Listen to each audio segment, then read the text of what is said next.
Et toutes avaient une glycémie élevée, une glycémie à jeun élevée. Alors que ces personnes m'ont dit que depuis près de 10 ans, elles n'ont jamais eu une glycémie qui approche les 1 gramme par litre de sang.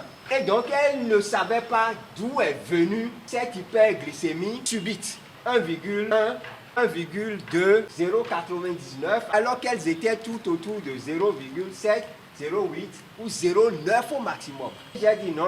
L'organisme humain là ne ment pas. Et on ne lui ment pas, on ne le trompe pas. Qu'en échangeant, que je vais leur montrer d'où c'est venu. Et on a commencé à échanger. Comme c'était des amis, elles m'ont dit qu'elles étaient toutes allées à une conférence. Et que le naturopathe leur a dit que le matin de prendre un bol de fruits. C'est-à-dire que vous prenez de la pastèque, la pomme fruit, de l'orange, la banane, ananas et autres. Vous faites un bol de fruits et vous prenez. Que ça revigore l'organisme. Que ça envoie beaucoup de vitamines, de minéraux dans l'organisme. Mais il a oublié de leur dire que ça envoie aussi beaucoup de Sucre. Les fruits sont sucrés. Il y a du fructose, il y a du glucose, il y a du saccharose, même le sucre de table. Il y en a dans les fruits. C'est pareil pour le miel.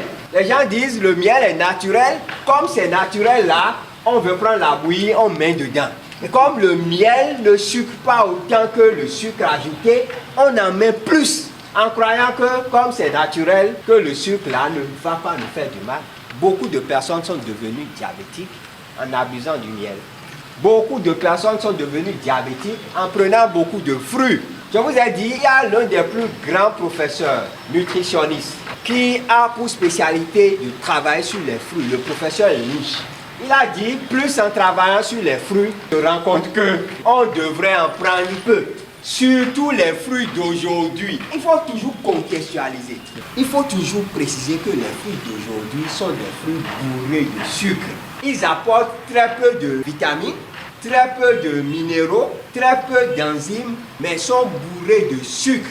Si je vous montre la banane ancestrale comparée à la banane d'aujourd'hui, vous allez voir qu'une banane d'aujourd'hui, notre banane Sotoumont là, d'aujourd'hui là, ça va faire peut-être 5 à 6 bananes ancestrales.